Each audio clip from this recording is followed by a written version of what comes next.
Hi everyone and welcome to Chapter 36, which is a very cool chapter because it focuses on your sensory systems.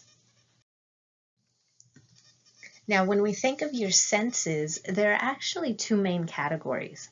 There are your special senses, which are actually the terms that you probably usually think of when you hear of your senses. And then there are the general senses. So your special senses, there are 5 of those. They are smell, taste, equilibrium, vision, and hearing. And whenever we say smell in the sciences, we call it olfaction. So we'll talk about olfactory and olfaction later on, which I'm going to circle right here for you so you know the spelling. And whenever we say taste in the sciences, we call it gustatory. Okay, so you can circle gustatory and remind yourself that means your sense of taste, and olfactory means your sense of smell. Sometimes you see it as olfaction instead, with an I-O-N at the end instead of the O-R-Y. Now, there are also your general senses, and what we call those are your somatosensations. And there are 3 main ones that I want you to know. There's your vestibular sense, your proprioception, that one always trips me up when I'm trying to say it, and your kinesthesia, okay? What these mean, your vestibular sensation or your vestibular sense, that's basically what we call your sense of spatial orientation and balance, okay? It's a form of equilibrium as well. Proprioception, on the other hand, that's basically the position of your bones, your joints, your muscles, and it's ultimately that sense of where your limbs are. And then once you're moving those limbs, your limb movement, the sense of movement of your limbs is kinesthesia. And you know that because kinesthetic or kinetic we talked about in previous lessons, that means movement, okay? Now, all of these have a common function. And that common function is that all of these senses convert some sort of a stimulus into an electrical signal in your nervous system. And we call that function sensory transduction, okay? Going from a stimulus to an electrical signal. And that stimulus can be anything. It could be light, it can be sound, it can be your position. All of those are types of stimuli that your senses detect and then turn into an electrical response in your nervous system. Now, with your sensations or your senses, there's always a few common steps that occur. No matter which sense you're feeling, there are these steps in that sensation. And first off, I want to point out that your activation of your senses, it occurs with sometimes a physical stimulus or sometimes a chemical stimulus. And either way, the point is to get that processed into a nervous system signal by that transduction we just mentioned by various receptors in your body. Now, how this occurs, the first step in any of your sensations is what we call reception. That's the activation of your sensory receptors, basically detecting a stimulus. And again, that can be a physical stimulus, or it can be chemicals, or it could even be something in your environment like temperature. But either way, reception is the first step of a sensation. It's when you get a stimulus. Then sensory transduction occurs. And what sensory transduction is, it's basically converting that stimulus into electrical energy in your nervous system. And the way your nervous system does that is by changes in the potential of the membrane potential that we talked about in the previous lesson. Okay, so you get action potentials and membrane potential changes. Okay. Then you get the encoding and transmission of that sensation. And there are 4 aspects encoded.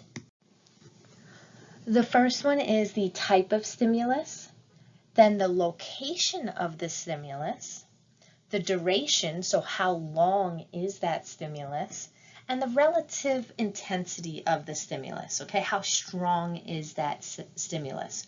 So your nervous system is encoding, what type of stimulus, where is it, how long is it, and how strong, how intense is it, okay? Once that has been encoded, figured out and transmitted by your nervous system, the last thing that you need to do is your perception. And perception is basically an individual's interpretation of a sensation, okay? So even though perception is relying on, you getting that stimulus and all of those steps that we talked about before, perception happens not at the level of those receptors we were just talking about, but perception is a higher level function. It happens in your brain, and each person's perception of sensations differ, okay? So whereas reception, transduction, encoding, and transmission are the steps that, everyone does the same, you all have the same kind of neurons and signals coming through. Perception is unique to each individual. And what I mean by that, if you think about, for instance, the sensation of pain, okay? Each person has a different perception of pain. Each person can tolerate different levels of pain differently from other people.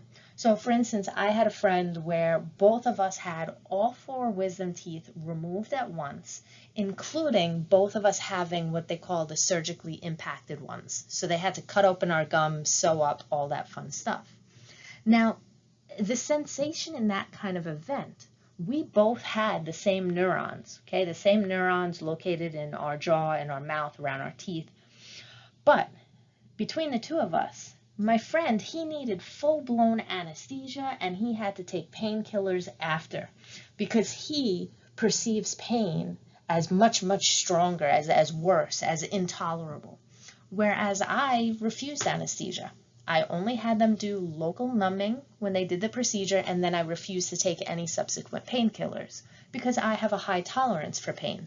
So for me, perception of the same event, I shrugged it off. I didn't see it as very painful or big deal. Whereas another individual saw it as brutally painful and needed medication for it. Again, the sensations themselves were the same kind of sensations, the same, you're receiving the same kind of stimulus, transduction, encoding, the same neurons, but perception is individual to each person. It's at the individual level. Now, when we talk about senses, like I said, there are various types of senses. And the first ones we're going to talk about are your chemical senses. So there are 2 chemical senses that are very important to you. That is taste and smell. So again, we hear it called gustation and olfaction. Okay, you'll see those written out in the coming slides. Now, with these 2 chemical senses, keep in mind that the sensory receptors for chemical senses are called chemoreceptors. Okay, it's thought to be one of the most primitive senses, okay, but very, very important nonetheless. The first of the 2 chemical senses we're going to talk about is taste. And like I said, you want to impress your friends, you better be using the fancy word. So circle, star, highlight the fact that whenever I say gustation, I mean taste. Okay, make sure you know that that term is taste. Now, with your sense of taste, you rely on taste buds, and those are located primarily on your tongue. Okay, so we call them the primary organ of taste. And your taste bud is basically a whole bunch of little receptors. We call them gustatory receptors or taste cells. that are located in all of those little bumps that you see on your tongue. So when you look at your tongue, you see all those little bumps all over. This is what they look like under a microscope. Those bumps are called papillae. So you can circle this word over here, papillae. Your papillae are the bumps on your tongue that contain your taste buds within, okay? The way that this works is that your taste buds, they open at what's called a taste pore, and you have little microvilli along those taste pores. And microvilli, basically, let me find it on the picture, over here, your little microvilli. And the microvilli, they have special receptor proteins. And those receptor proteins, when food particles bind to those receptor proteins of the microvilli, basically that triggers a nerve impulse to your brain, which then encodes and translates it and interprets it. And it interprets it into 5 primary types of taste. Your 5 types of taste are sweet, sour, salty, bitter, and then they added umami, which is Japanese word for savory. So that's your savory type of taste. Okay, so those are your 5 types of taste. Now, in addition to taste being a chemical sense, you also have smell. And again, circle, star, highlight the term that olfaction is your sense of smell. That way, if I ever use that term, for instance, in the wording of a question on the exam, right away you know that I'm talking about your sense of smell. Okay? Now, your sense of smell actually works with your sense of taste, and the chemicals, the chemical receptors triggering it are interpreted together by your cerebral cortex. And that's why sometimes if something has such a strong, potent smell, you feel like you can taste it. Well, you actually are, okay? You are, because both signals are getting interpreted at the same point in your brain. Now, smell, just like taste, is dependent on chemoreceptors, okay, which are chemical receptors, but in this case, they are called olfactory cells. So when we say olfactory cells, those are your chemoreceptors for smell, and they're located within the epithelium, so the tissues in the roof of your nasal cavity. So up there in your nose, because of course, where else are your sense of smell receptors going to be? Okay, you're smelling with your nose, right?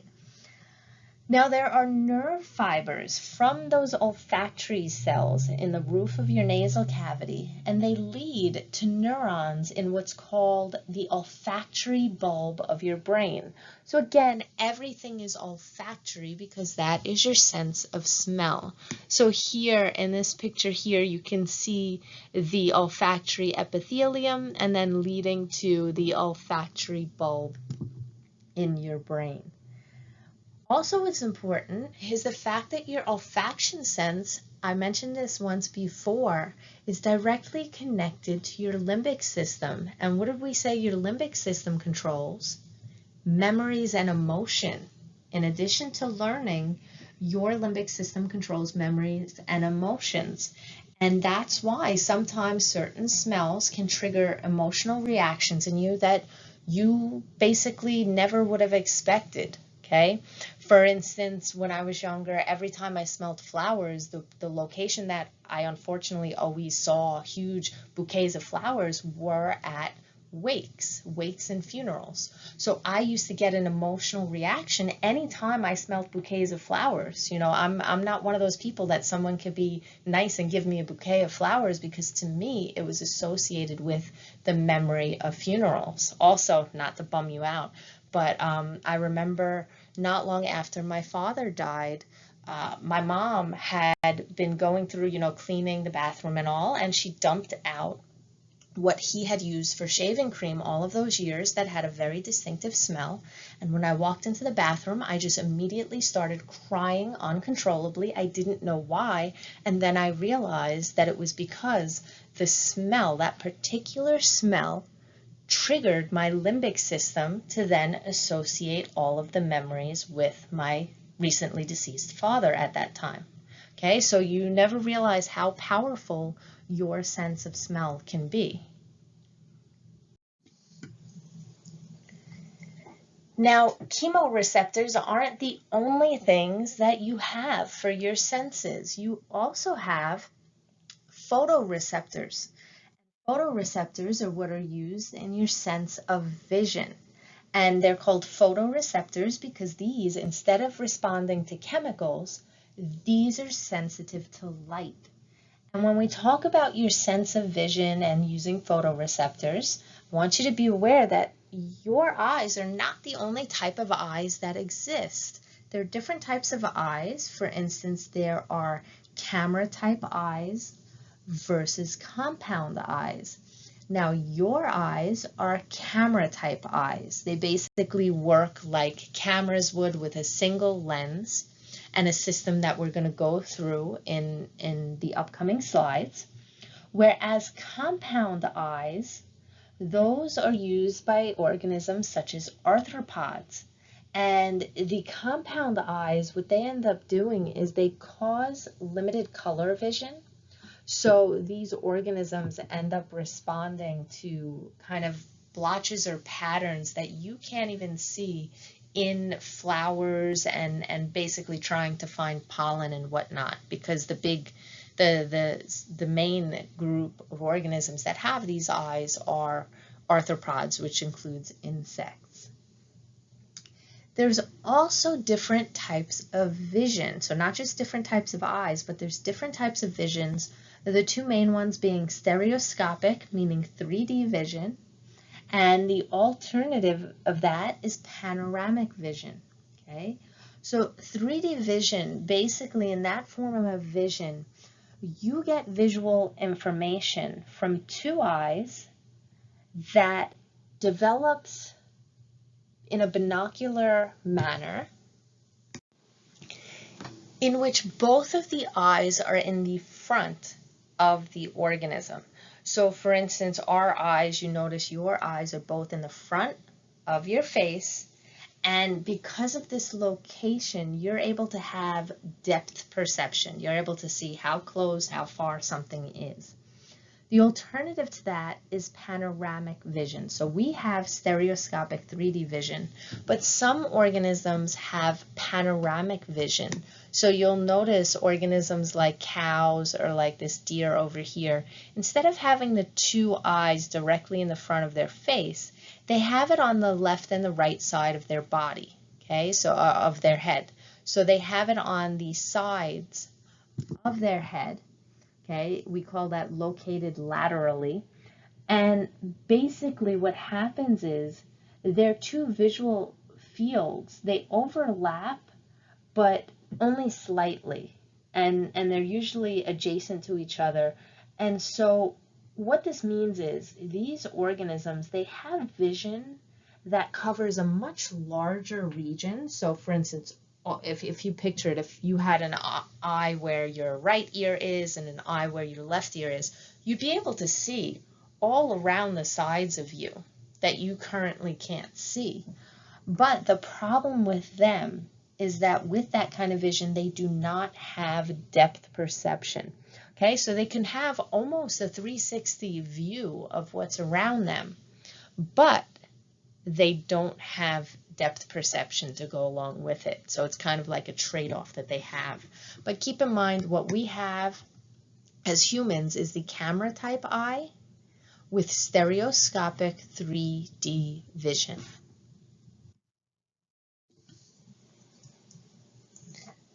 Now, speaking of our eye, our human eye has three layers, I want you to know. It's the sclera, the choroid, and the retina.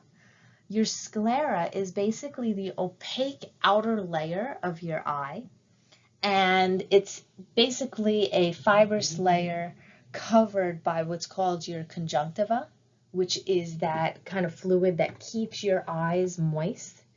And I want you to circle star, highlight conjunctiva, because in the sciences and even in your everyday life, if you ever hear of something like conjunctivitis, that means an infection of the eyes. Okay, so whenever you see conjunctiva, I want you to associate it with your eyes, and that's specifically the moisture within your eye. Your sclera also has the pupil, which is very important because that is what is letting in light. Okay, so the pupil lets in light. Then that pupil that's simply for letting in the light gets adjusted and regulated by your choroid layer that has your iris, because your iris, which is in the choroid simply means the thin middle layer of your eye. The iris within your choroid layer, that's in charge of regulating the size of your pupil. So that iris is in charge of regulating, do you get a lot of light in or little light? And what do we call that in terms of your pupil letting more or less light in? Dilation and constriction. So whenever your pupils dilate, for instance, that is controlled by muscles in your iris. And we're going to mention that again in a little while, but make sure you know the difference between pupil versus iris. So the pupil is letting light in, but the iris regulates how much light is let in. It regulates the size of the pupil. You then have your retina, and the retina is the inner layer of your eye, and it's very important because that's what contains your photoreceptors. Okay, and your photoreceptors in your eye are your rod cells and your cone cells. And these are very important because your rod cells, their purpose is to let you see in the dark. Okay, it gives you black and white vision, and they allow you to see in the dark. Cone cells, on the other hand, I want you to underline the CO that starts cone. Underline that so you always think CO for colors. Okay, cone cells are your photoreceptors that allow you to see in color. Okay, you usually have them listed as red, green, and blue because they are for color. Here is a breakdown of a bunch of parts of the eyes and the exact functions. Make sure you are comfortable knowing the functions of parts that we discussed. For instance, the pupil, what it means when we say iris, rods, cones, conjunctiva, any of the terms that we went over in the previous slide. Now, that's the structure of the eye, but it's important to ask yourself, well, how exactly does that structure lead to us actually having vision and focusing the eyes? Basically, what happens is light rays will pass through the pupil because we said the pupil is what lets light in. That pupil, we said, is controlled or regulated by your iris muscles that will make the pupil either dilate to let more light in, constrict, adjusting the amount of the light entering. And once the light rays have passed through the pupil, thanks to the iris controlling it, they're then focused on the retina. And what your retina does is it translates the image that you are seeing into electrical neural impulses that go to your brain, which will then create your visual perception. Okay? There's basically a layer of photoreceptive and supporting cells all along the inner surface of the back of the eye that help transmit these messages.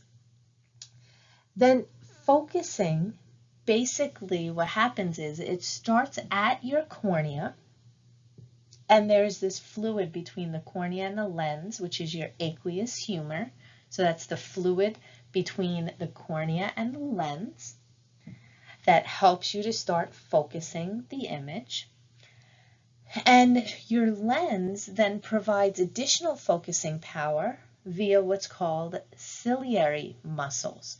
And your ciliary muscles, they control viewing objects at varying distances, and they'll basically regulate the flow of that fluid that we mentioned, the aqueous humor, that helps you to focus what you're seeing. And they're controlling the movement of your lens and your pupil. Basically, if you end up having tired ciliary muscles, then you have blurry vision. okay, because the ciliary muscles are what's helping to control the focus of your vision. Now, those ciliary muscles, they vary depending on whether you're trying to focus an object in the distance or an object that is near to you, close by to you. If an object is distant, far in the distance, then your ciliary muscles relax, okay? They relax. And if you have trouble seeing objects in the distance, if they're blurry to you, then you are called nearsighted because you can only see nearby stuff clearly. And the scientific term for that is myopic, okay? Myopia, if you've ever heard of that, M-Y-O-P-I-A, myopia means that you are nearsighted. You can see close by clearly, but far in the distance is blurry. The opposite of that is if you are looking at something near, close to you. For instance, if you're reading, then your muscles, your ciliary muscles contract, and you could remember close, contract. Use that C sound. If something's close to you, ciliary contract. If you have trouble seeing nearby objects, so for instance, you're trying to read a book and it's blurry, then we call you farsighted because only far stuff in the distance is clear to you. And they call that hyperoptic or hyperopia. Hyperopic. I'll have the spelling in the next slide for you. Now, I want to point out, while we're talking about, nearsighted and farsighted, the older you get, you will notice gradually you're going to end up with some issues with vision, okay? Some form of farsightedness, and that's called presbyopia. Again, I'm going to have the spelling on the next slide. So whenever you see the term presbyopia, keep in mind that that is the loss of vision or the decreased or increased blurriness of vision that comes with age. And it's due to basically a loss of the flexibility of the lens in your eye. Okay, so presbyopia is age-related vision issues. Here is a recap for spelling. Like I said, make sure you know the terminology of myopic, or sometimes seen as myopia, hyperopia, and presbyopia, what each of those means. Okay, so now just to once again emphasize the photoreceptors of your eye, what's actually allowing you to detect the stimulus of vision and light and images. Again, your photoreceptors are your rods and your cones. The rods, these are the ones that I said permit vision in low light. So when you're in your room and the light's out, it's dark, you're still able to kind of see outlines of things. It's almost like a black and white vision. That's thanks to your rods. And the photopigment molecule of those rods is called rhodopsin. And rhodopsin is made up of opsin and retinol. And that's why retinol, you hear retinol supplements, or retinol is a derivative of vitamin A. So you hear either retinol or vitamin A supplements for vision. It's specifically for your rod vision, being able to see in the dark, in low lights, seeing black and white imagery. And if you think of carrots, they're high in vitamin A. So that's why carrots are also always said to be good for your vision. Now, in addition to your rods, you also have your cones. I know it sounds funny when I phrase it that way, but yes, you have your cones, and these permit vision in bright light. So rods are for low light, cones are for seeing in bright light. And cones, like we said, anytime you hear cone, think color. They allow us to see fine details of images, and it allows us to see color. And like I said before, there are 3 different kinds of cones, specifically blue, red, and green. And I know we keep distinguishing rods and cones, but human rod cells and the different types of cone cells, they're unique in that they each have their own optimal wavelength, which you see in this graph over here. And there is, as you can see, a lot of overlap in the wavelengths of light detected. When we think of the wavelengths and the different cones and rods, notice that they use S cone, M cone, and L cone. That basically stands for short, medium, and long. And depending on that structure of the cone is the different color you end up seeing based on which wavelengths of light it's able to absorb.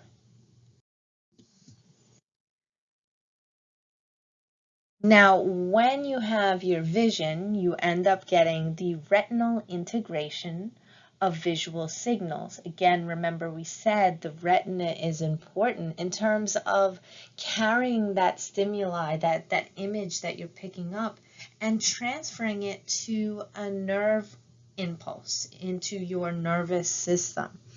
And when we think of your retina, there are 3 layers. The outermost layer contains the rods and the cones that we've been talking about. Then the middle layer contains your bipolar cells, and the innermost layer contains ganglion cells. And all of these are working together as visual integration, where you get signals passed from your rods and your cones, so the signal being the stimulus of light, pass from your rods and cones in the outermost layer to the bipolar cells, to the ganglion cells, where the nerve impulses are then initiated to the brain. Okay, so it's this pathway of light entering, going to the rods and cones, to the bipolar cells, to ganglion cells, in order to then transmit to the brain. And you'll notice that with your vision, you have what's called a blind spot. So if, for instance, if you try to look at your finger and then move your hand, you move your arm, at some point you lose the ability to see that finger temporarily.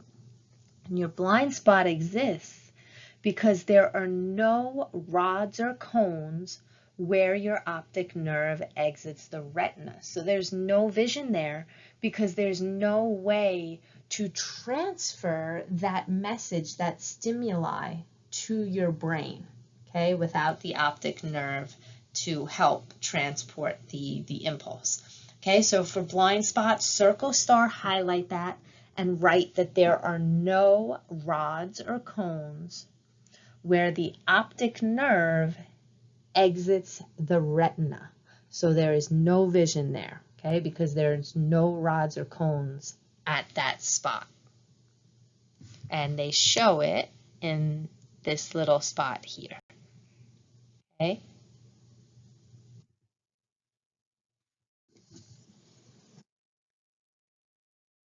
Now, in addition to vision, you'll also have your sense of hearing and balance. And this slide here is to show you the anatomy of the ear so that you know what each of these structures in your ear is doing.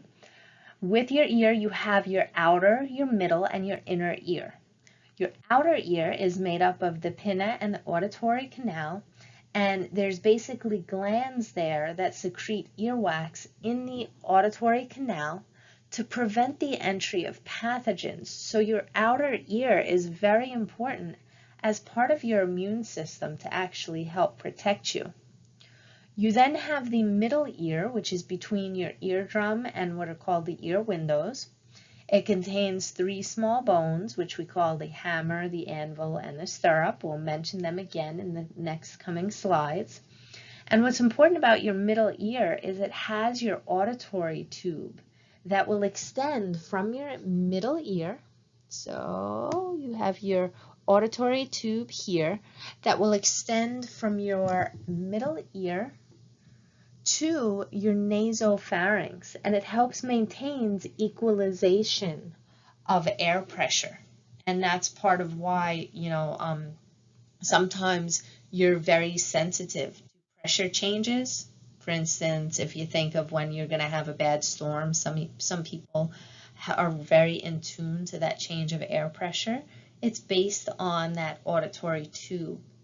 The last part of your ear is your inner ear, and that's made up of semicircular canals and what's called the vestibule, which the spelling is right here. Sorry, there's the little lag in the laser pointer. But your vestibule and the semicircular canals, they are for equilibrium. So your inner ear includes equilibrium as well as your cochlea. So that's what looks like a snail shell, your cochlea, which is for hearing. So the inner ear is significant for equilibrium and for hearing. So now we get to the actual process of hearing, and what happens when you hear something is sound waves will enter your auditory canal. So they're entering your ear at the auditory canal, and those sound waves will strike the tympanic membrane. And I want you to circle the tympanic membrane and write that this is what we call the eardrum. And when the sound waves strike this tympanic membrane or the eardrum, it causes it to vibrate. You then have 3 ossicles of the inner ear. An ossicle is spelled O-S-S-I-C-L-E-S. Your ossicles of your inner ear are your malleus, incus, and stapes. And we call those the hammer, the anvil, and the stirrup. So malleus is hammer, incus is anvil, and stapes are your stirrup. And they're named based, for instance, on how they look. Now what they do, the malleus will take pressure from the inner surface of the tympanic membrane, and it will pass it to the incus and the stapes. And the stapes will then multiply that pressure. And as it multiplies that pressure, the stapes will strike the membrane of what's called the oval window, passing pressure to the fluid that's found in your cochlea. Okay, so again, the sound waves enter your auditory canal. They vibrate the tympanic membrane, which causes pressure to move from the malleus to the incus and stapes, where the stapes will then multiply that pressure to strike the oval window and pass that pressure to the fluid in the cochlea. Then within the cochlea, you have hair cells of the organ of Corti, which is the spiral organ that you see in a lot of pictures. And these hair cells of the organ of Corti within the cochlea, they basically synapse, or that's a fancy way of saying they meet up with cochlear nerves. So these hair cells will meet up with nerves. And you get this vibration occurring. So what happens is sound will cause the basilar membrane to vibrate and to have hair cells bending to stimulate those cochlear nerve cells. And what happens is each part of that organ of Corti, or each part of that cochlea, is sensitive to different wave frequencies, and we call that sensitivity to different pitch. So your ability to hear pitch is based on the hair cells being sensitive to different wave frequencies. And then what happens is those nerve fibers that the hair cells stimulated end up leading to slightly different areas of your brain to basically translate the different pitch that you're hearing. Now, in addition to hearing, you also have connected there your vestibular sense, which is your sense of balance. And this vestibular sense, you'll notice that it's tied to that cochlea that we were just talking about. But basically, your vestibular sense is broken down based on mechanoreceptors. Okay, so we've talked about chemoreceptors, we've talked about photoreceptors. Now you have mechanoreceptors being mentioned. And what happens is you have 2 different types of vestibular sense, 2 different types of equilibrium. You have rotational equilibrium and you have gravitational equilibrium. And if you think about it, rotational, you usually think rotating circular, right? So your rotational equilibrium is in semicircular canals, and it detects rotational or angular movements of the head. And if that rotational equilibrium is out of balance, that's when you start to feel as if you're spinning, as if the room's spinning, as if you're spinning. And all of that is dependent on hair cells that are embedded in what's called the cupula. So if you look in the picture here, that's the cupula here, again, right next to your cochlea, okay, within your inner ear. You also have mechanoreceptors for gravitational equilibrium, and those are in what's called the utricle and saccule. So your utricle and your saccule, it's written over here, again, in the inner ear, right up against the cochlea. And the gravitational equilibrium, instead of rotational around, gravitational is for straight line movements of the head. So think gravity, you picture, the classic example of an apple falling down from a tree. So gravitational, think gravity straight down. This is to detect straight line movements of your head. So for instance, nodding up and down, up and down.